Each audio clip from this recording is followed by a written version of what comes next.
লা খাউফুন আলাইহিম, তিনাদের ভয় নাই। এই পৃথিবীতে তিনাদের কোনো ভয় নাই। যারা ওলি হবেন কোন মানুষকে ভয় পাবেন না, কারণ তিনার ভয় থাকবে মহান আল্লাহ। আর আমরা ওলি গোলাম, বসে পাকে গোলাম, আমাদের বৈশিষ্ট্য থাকা দরকার। আমাদের মতো গোলামদের বৈশিষ্ট্য থাকা দরকার।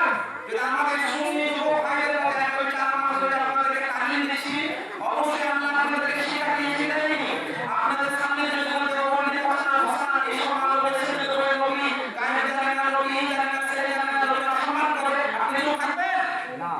না না, একাই 100।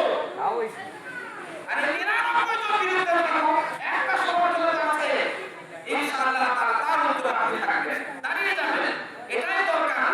ওলিদের গোলামের বৈশিষ্ট্য আমার হওয়া দরকার, কারণ ওলিরা কাউকে ভয় পায় না, ওলিদের গোলামরাও কাউকে ভয় পায় না। বুঝতে পেরেছেন? ওলিদের গোলামরাও কাউকে ভয় পায় না।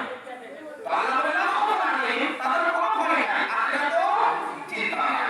ওয়ালা হুম ইয়াহজানুন, আখিরাতের কোনো চিন্তা নাই। নিশ্চিন্ত কেন থাকবেন? তার কারণ আল্লাহ যারা ওলি হয়ে যান তারা আল্লাহর হয়ে যান। সুবহানাল্লাহ। হাদিস শরীফের মধ্যে নবী বলেন, বুখারী শরীফ, মান আদালি ওলিয়ান ফাকাদ আযানতুহু বিল হক, যারা আমার ওলির সঙ্গে শত্রুতা পোষণ করলো, আমি আল্লাহ তার সঙ্গে যুদ্ধের ঘোষণা করলাম। আরে বলুন, মহান আল্লাহ বলে যে আমার ওলির সঙ্গে যারা শত্রুতা পোষণ করলো তাদের জন্য আমার তরফ থেকে যুদ্ধের ঘোষণা।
অন্তর হলো আল্লাহর আরশ।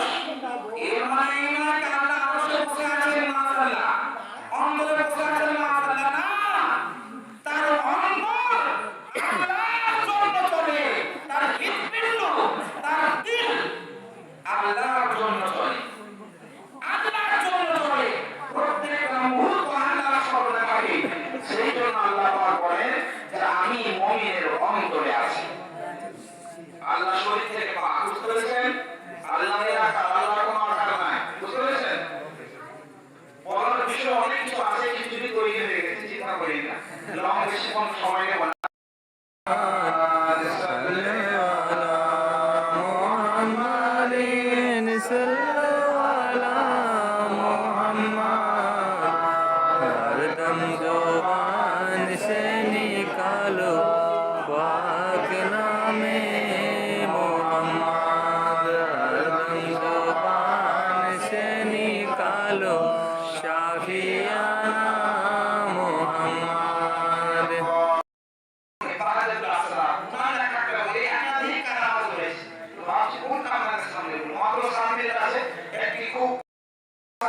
একজন ব্যক্তির নাম, যিনি ব্যবসায়ী ব্যক্তি ছিলেন, তো ওই ব্যবসায়ী উনি সাইয়েদনা শেখ আম্মার, তিনি হচ্ছেন গৌসে পাকের একজন পীর, গৌসে পাক তো পীরের পীর, মুরিদের বলে উনিও তার হাতে মুরিদ হয়েছে। তাহলে বোঝা গেল মুরিদ হওয়াটা গৌসে পাকের সুন্নাত, মুরিদ হওয়া মুস্তাহাব, ভালো কাজ, মুরিদ হতে হবে, মুরিদ হলে গুরুর কাছ থেকে কিছু শিক্ষা নিতে পারবো, বুঝতে পেরেছেন?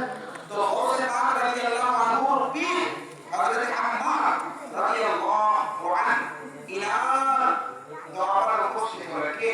ওই মুজাফফর, আবুল মুজাফফর হাসান নামক ব্যক্তি ইনার দরবারে উপস্থিত হয়ে বললেন যে আমি চাই আমি ব্যবসার জন্য কিছু কাফেলার সঙ্গে যাব। তো শেখ আম্মার রাহমাতুল্লাহ আলাইহি বলেন তুমি এখন সফর করিও না, এখন যাতায়াত করিও না, তুমি উদ্দেশ্যটা কিছুদিন পরে এখন যে মারার কারণ তুমি যদি এখন যাও তাহলে ডাকাতগুলো তোমার সব মালপত্র কেড়ে নেবে, ডাকাতি করে নেবে এবং তোমাকে হত্যাও করে দেবে। তো ওই ব্যক্তি অত্যন্ত আশ্চর্য আছেন, দুঃখেও আছেন এবং অবাক এবং পরেশান, বিচলিত হয়ে আছেন। এমন অবস্থায় উনি বলছেন যে শেখ আম্মার রাহমাতুল্লাহ আলাইহি উনি যখন নিষেধ করে দিলেন, তো রাস্তায় গৌসে পাক রাদিয়াল্লাহু আনহুর সঙ্গে সাক্ষাৎ। গৌসে পাক রাদিয়াল্লাহু আনহুর কি হবে, এত চিন্তিত কেন মনে হচ্ছে, বিচলিত কেন মনে হচ্ছে, পরেশান কেন? গৌসে আযম রাদিয়াল্লাহু আনহুকে সব কথা বলে দিলেন, ইয়া গৌস এই ব্যাপার। গৌসে পাক রাদিয়াল্লাহু আনহু বলেন ইয়া আবুল মুজাফফর হাসান, যাও আপনি সফর করো, কোনো অসুবিধা নাই, সফর করো, কোনো অসুবিধা নাই, তুমি সুরক্ষিত হয়ে তুমি ফিরতে পারি, আল্লাহ তাআলা তোমার সঙ্গে সবকিছু ভালোই করবে, যাও তুমি সফর করো। অতঃপর ওই মুজাফফর নামী ব্যক্তি উনি কাফেলার সঙ্গে সফর করলেন।